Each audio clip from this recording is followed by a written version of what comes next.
Hi, in this video I will demonstrate how to create an OrCAD PSpice simulation project.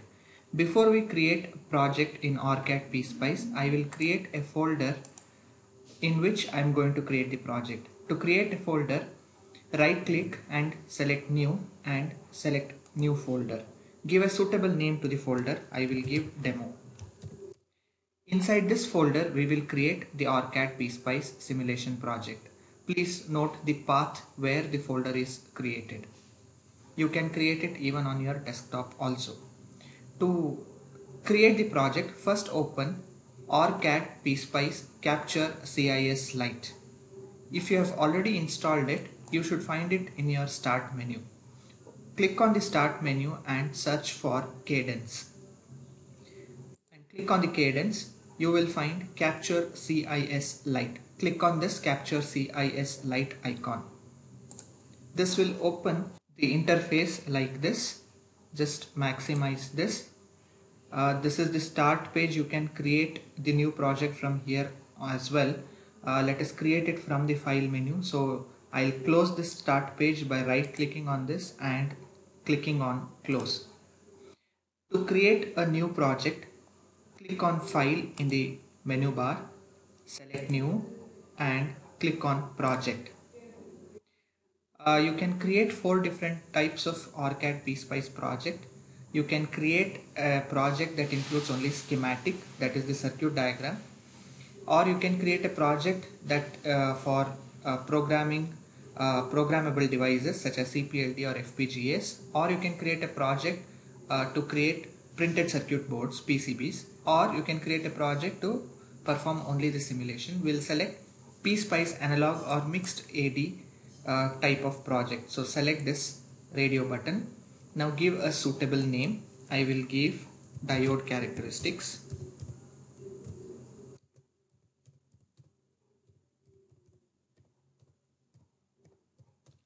You can give any suitable name depending on the type of simulation what you are going to perform. Next you have something called as location. Please select the folder that you created earlier. So I'll click on browse and I will go to the path where that folder was created. It is in F drive, course file, electronic devices, lab and demo. I'll select this particular folder. Make sure that the folder that you created appears in this path. Once it is done, click on OK. And in this you can select create a blank project. Select the second one, create a blank project and click on OK.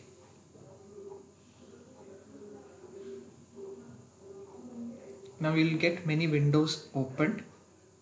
You can maximize all these windows. You will have the project hierarchy here and you will have the page where you can enter your circuit diagram or you can create your schematic. By any chance, if this page is closed, by chance this is closed like this, don't worry, you can open it from the project hierarchy. All you have to do is expand this. You will find a folder called as schematic. There you will have page 1. If you have multiple pages in your schematic, you can have different pages also, page 1, page 2, etc. So just double click on this page 1 and you will get back this sheet where you can actually create your circuit diagram. Once you have created the project, you are ready to draw the circuit diagram. To draw the circuit diagram, you need components. You can add components to your schematic in 2 ways. The first way is very simple. In the rightmost corner, you will find the toolbar. There is an option called as place part. You can just click on this place part. Then you will get a list of all the parts that are available. So you can select the parts that you need and you can place it on the schematic. So you can browse through this one. We have diodes, we have transistors and so many other parts. And this part list is very exhaustive. If you want to select a particular type of part, let us say only resistors or only diodes or only capacitors, you can select a particular library here. Let us select only bipolar. This bipolar library will have only transistors. So you can narrow down your search by selecting appropriate library. So in this library you can find only PNP and NPN bipolar junction transistors. Suppose you need a field effect transistor JFET, then you can select JFET library here and you can browse for different JFETs that are available in this particular list. If you click on a particular part, its a circuit symbol will also appear here. If you can see here, there is a library called as analog. Most of the commonly used circuit elements are present in analog library, such as capacitors. We have electrolytic capacitors, we have inductors, we have switches, we have resistors, and commonly used elements are found in this analog. Similarly, we have another library called as source. If you click on source, you will find here various source. You can have a current source, a DC current source, an AC current source. You can have AC voltage source, DC voltage source, pulse source, and different types of independent and dependent current and voltage sources in the sources library. Suppose you want to add a circuit element that is not available in the default libraries present here, then you may have to add a specific library in which the circuit element is present. In order to do that, you can click on Add Library button. This will open up a library browser. Let's say I want to add a crystal that is not available in this existing list. So I'll have to search in which library crystal exists. So I find here xtal.olb. I'll add this library. I'll click on Open. So that library will appear in the libraries list. So I'll select on xtal. Then in the parts list, you will be able to find different types of crystals. You can select any crystal from here. The disadvantage of this method is that you should know in which library your circuit element is present. If you do not know in which library your circuit element is present, then searching becomes a very difficult task. To avoid this, there is one more way of adding circuit elements to your schematic that is very easy. On the top menu bar, you will find an option called as Place. Click on Place. Here you will find PSpice component. Commonly used components are grouped here, available already here: capacitor, diode, inductor, resistor. You can directly click and place the components. If you want to search for elements that are not present in this commonly available, commonly used list, then you can go to search. A search bar will open. So here we have PSpice part search. All you have to do is just enter the name of the component and click on search. Let us say I want to search a component called as 2N2222, that is a BJT transistor, and I'll click on search.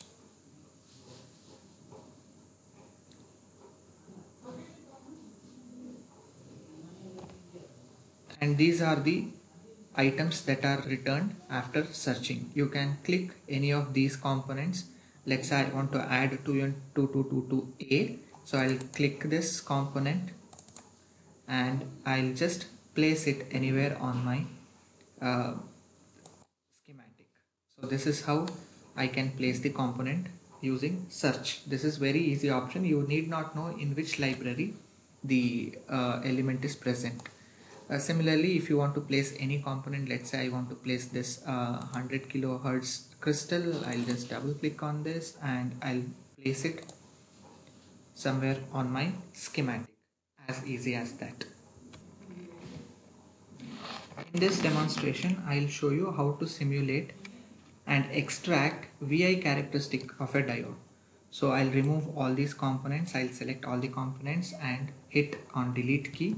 This will delete all the components. All I need is a diode, and so I'll select diode library and I'll place D1N4007 general purpose diode.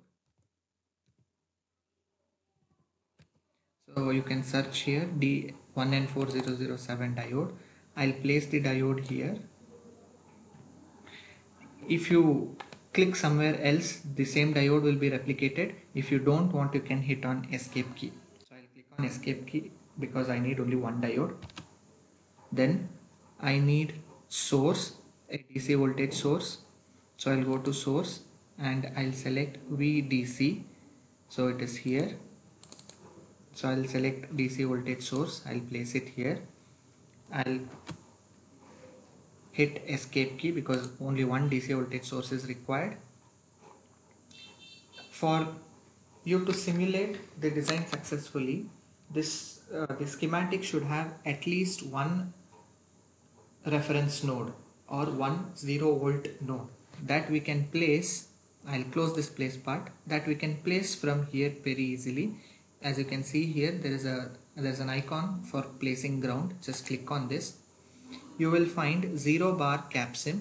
So you'll have to place this particular node, at least one node in your schematic for successful simulation. If you forget to place this node, then you will get lots of errors during simulation. I'll just zoom in. We'll have to connect these circuit elements. To connect, I'll use place wire. So you can select place wire and click to connect different components. If you click on escape, then the wire will be cut there, and again you can select it and you can continue.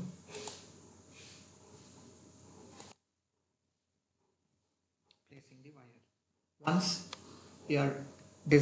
Once your schematic is complete, you can start with the simulation.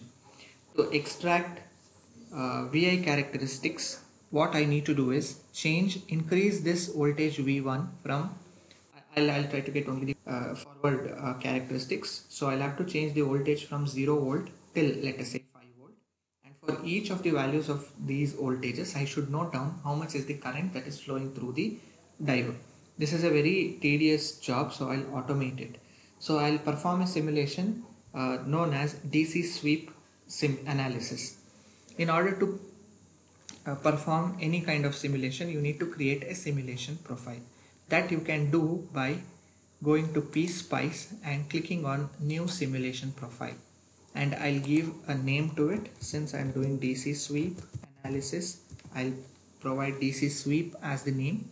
Depending on the type of the analysis and the simulation, you can give different names also. This name has got nothing to do with the type of the analysis. It's only for your reference. Click on create, but give a meaningful name.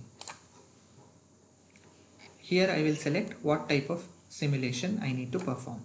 I'll select analysis type as DC sweep, and I need to sweep voltage source. That means I need to change the voltage source. So I'll select voltage source. Name of the voltage source is V1. So I'll enter V1. That is the reference designator. And I want to do a linear sweep starting from 0 volt to 5 volt. And increment is the step.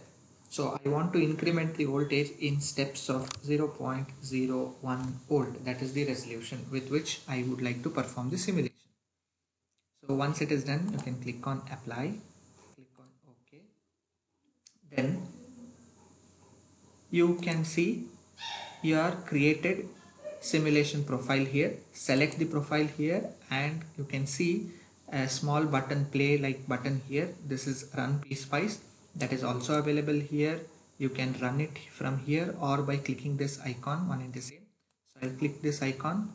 If everything is proper, then the netlist file is created and it is parsed and your simulation is done. Once your simulation is over, you will get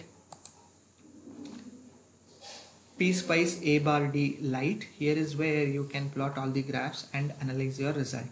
So your x-axis is different voltages, y-axis is the current.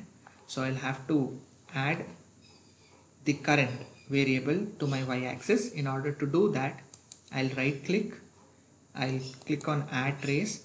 These are the various things which you can plot. I refers to current, V refers to voltage, and W refers to the power. So I of D1 refers to current flowing through the diode D1, and I'll click on OK. So this is the forward characteristic of the diode D1N4007. So its new voltage is somewhere around 1 volt, 0.9, 1 volt. So this completes the simulation. If you want to change the diode, you can very well do that. I'll select a Zener diode, so I'll close this. I'll just select this diode and I'll just delete it. I'll add a Zener diode, so I'll go to place part, I'll select diode and I'll place a Zener diode. I'll have to search. Yeah, this appears to be a Zener diode 1N4099. So instead of the normal diode, I'll place the Zener diode here so that I can show you the reverse characteristics as well. I'll modify the simulation profile a little bit because now I can apply negative voltage as well. So I'll change the simulation profile. I'll go to PSpice, I'll go to edit simulation profile, and instead of starting from 0 volt, I will start it from minus 10 volt to, let us say, 10 volt. This is just a simulation. You can apply any voltage, nothing is going to blow up. So I'll click on OK, click on run. My simulation is over. Let me add the current. As you can see here, this is the forward characteristics. So it is somewhere around 0.7 volt forward new voltage, and reverse breakdown voltage is somewhere around minus 7 volt. If you want to get the accurate value, you can add the cursor. Just right click and click on cursor on. Then using your mouse and left click, you can select different points. So I'll keep the cursor here, that is the blue cursor. So it is somewhere around 870 millivolt, and I'll right click the mouse and I'll place it somewhere here. I'll place it somewhere here to know the reverse breakdown voltage, that is somewhere around minus 7.06 volt. This completes the simulation.